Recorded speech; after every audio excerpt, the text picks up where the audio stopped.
Ако сте от тези, които обичат да включват диня в рутината си, или заради нейния сладък и сочен вкус, или заради способността и кратко да се освежава в горещите дни, тогава е по-добре да спрете всичко и да обърнете голямо внимание сега. Има сериозни капани, в които хората попадат, без дори да го осъзнават, и тези пропуски могат да навредят на здравето ви по начини, които никога не сте си представили. Днес ще ви отведа по отварящ очите път, 10 най-опасни грешки, които много хора правят, когато консумират този популярен плод, и най-важното, как можете да избягате от тези клопки, за да се насладите на всички предимства, които може да предложи. Динята е истинска икона на лятото, хидратираща, лека и обичана по целия свят. Но зад тази зелена кора и жизнена каша има основни предпазни мерки, които трябва да знаете, за да не превърнете това удоволствие в неочакван проблем.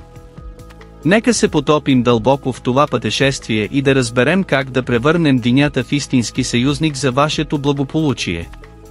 Първата грешка, която много хора правят, без да се замислят, е да погълнат резен диня на напълно празен стомах. Звучи като перфектен вариант, нали? В крайна сметка той е почти изцяло направен от вода, утолява жаждата и дава това усещане за лекота сутрин или по време на почивка през деня.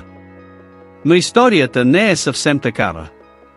Динята е заредена с естествени захари, като фруктоза, и когато я консумирате без нищо в стомаха си, тези захари навлизат в кръвта ви с висока скорост.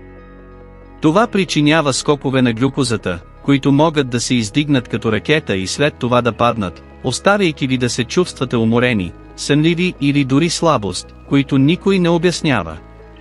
Освен това, обемът на течността, добавена към захарта, може да причини подуване на корема или усещане за подуване на корема. Изходът? Яще диня заедно с нещо, което я балансира, като пълнозърнест тост, шепа бадеми или дори обикновено кисело мляко. По този начин избягвате възходите и паденията и поддържате енергията стабилна. Втората грешка е една от тези, които идват от поколенията. Изхвърляне на семена от диня, сякаш са безполезни. Кой никога не е чувал като дете, че поглъщането на семе може да накара диня да поникне в корема? Разбира се, това е просто забавна легенда, но това, което не е шега, е стойността на тези малки семена. Те са хранителна мина, богата на протеини, фибри, магнезии, цинк и здравословни мазнини, които тялото обича.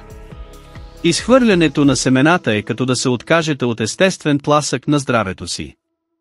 Те помагат за подобряване на функцията на червата, засилват имунната система и дори могат да помогнат за стабилизиране на нивата на кръвната захар. Ако яденето сурово не ви харесва, какво ще кажете да ги изпечете? Просто го разстелете върху лист за печене, добавете малко сол или канела и печете. Те са хрупкави, вкусни и идеални за лека закуска или за хвърляне върху салата. Освен това, магнезият в тях е чудесен за отпускане на мускулите и борба с стреса. Така че следващия път ценете тези малки скъпоценни камъни. Стигаме до третата грешка, която може да саботира нощите ви – яденето на диня непосредствено преди лягане. С повече от 90% вода в състава си, той е шампион по хидратация, идеален за топлина или след тренировка. Но същото това качество се превръща в злодей, ако прекалите с времето. Яденето на диня през нощта, особено преди лягане, означава, че тялото ви ще обработва цялата тази течност, докато се опитвате да си починете. Резултат? Събуждате се няколко пъти, за да отидете до тоалетната, и този дълбок сън, който презарежда енергията ви, отива в канализацията буквално.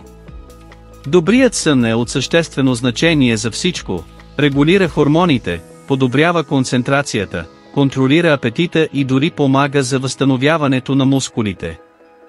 За да избегнете това разстройство, оставете динята за по-рано и избягвайте да я консумирате поне 2 или 3 часа преди лягане. Така ви гарантирате спокойна нощ и се събуждате в пълна енергия. Четвъртата грешка е да се поддадете на изкушението да ядете диня без ограничения. Той е здравословен, пълен с витамини като сия и има онзи вкус, който завладява всеки. Но, както всичко в живота, излишъкът се отразява. Фруктозата, естествената захар в плодовете, е страхотна в малки дози, но в големи количества може да претовари черния дроб и да повиши нивата на кръвната захар. Предупреждение, особено за тези с диабет или инсулинова резистентност. Да не говорим, че комбинацията от вода и фруктоза може да доведе до подуване на корема, газове или дори диария, тъй като храносмилателната система е претоварена. Динята също има ликопен, антиоксидант, който предпазва сърцето и се бори с свободните радикали, но дори и това изисква умереност, за да не се превърне в проблем. Идеалното е да му се насладите балансирано, като го включите в разнообразна диета, без да го превръщате в звездата на всяко хранене. Една или две филийки на ден вече носят ползите без преувеличение. Петата грешка е нещо просто, но това може да бъде скъпо, да не се измие кората на динята, преди да я отрежете. Помислете за това, този плод расте в земята, търкаляйки се сред мръсотия, бактерии, гъбички и дори малки насекоми. Когато вземете ножа и го нарежете, без да измиете, всичко на повърхността отива направо в пулпата, която ще ядете. Това е тих риск, който може да доведе до стомашно-чревни инфекции, като болки в корема или нещо по-сериозно. Измиването с течаща вода решава добра част, но ако искате да отидете по-далеч, използвайте мека кухненска четка и изтъркайте добре корите. Можете дори да добавите няколко капки оцет към водата за допълнително почистване. Тази основна грижа пази плодовете в безопасност и ги освобождава от притеснения. Шестата грешка се случва, след като отрежете динята, така или иначе я съхранявате в хладилника. Много хора изяждат част и изхвърлят останалата част на рафта без капак или защита, мислейки, че всичко е наред. Но без грижи плодовете започват бързо да губят хранителните си вещества. Антиоксидантите, като ликопен и витамин С, които помагат за защита на клетките и се борят с стареенето, се разсейват във въздуха. Още по-лошо, изложена, динята абсорбира миризми от други храни. Представете си какъв е вкусът и кратко с докосване на чесън или риба. За да избегнете това, използвайте херметически затворен контейнер или покрийте плътно с найлоново фолио. Друг съвет е да го консумирате в рамките на 2 или 3 дни след рязането, защото колкото повече време минава, толкова по-малко запазва свойствата си. Правилното съхранение е да се осигури вкус и здраве за по-дълго време. Седмата грешка е нещо, което изглежда безобидно, но много пречи – яденето на диня веднага след обилно хранене. Приключили сте с обяда, може би изискано ястие с ориз, боб и месо, и си мислите, че парче диня ще го допълни. Проблемът е, че динята се усвоява много бързо заради водата, докато обработката на тези тежки храни отнема часове. Когато смесите двете, плодовете в крайна сметка чакат стомаха, ферментират и причиняват подуване на корема, газове или дори усещане за тежест. Проучванията показват, че комбинирането на храни с толкова различно храносмилане може да стресира храносмилателната система. Най-добрата стратегия е да изчакате няколко часа или да изядете динята като лека закуска в средата на следобеда, когато стомахът е по-свободен да я приеме. Осмата грешка е да се изхаби бялата част на динята, този слой между кората и червената плът, който много хора отрязват и изхвърлят. Тази част е скрит скъпоценен камък. Той е богат на витамин С, който укрепва имунитета, витамин 6, който дава енергия и помага на мозъка, и дори цитрулин, аминокиселина, която подобрява кръвообращението и дори може да облегчи мускулните болки след тренировка. Има и фибри, чудесни за червата. Вместо да го изхвърляте, опитайте да го пюрирате в блендер с лимон и мента за освежаващ сок или го нарежете на купчета за различна салата. Това е прост и евтин начин да подобрите диетата си с нещо, което вече е там. Деветата грешка се появява в творчески комбинации, смесване на диня с цитрусови плодове, като портокал, лимон или ананас. Звучи като гениална идея за сок или тропическа салата, но стомахът ви може да не се съгласи. Динята, с толкова много вода, преминава бързо през храносмилателната система, докато киселите плодове изискват повече време и киселинност, за да бъдат разградени. Тази разлика създава шок в организма, който може да доведе до киселини, лошо храносмилане или дори дискомфорт, който разваля деня.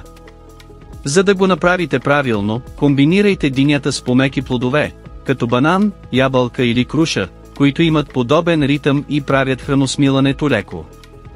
Ако правите сок, добавете джинджифил или листни зеленчуци за допълнителна нотка на здраве.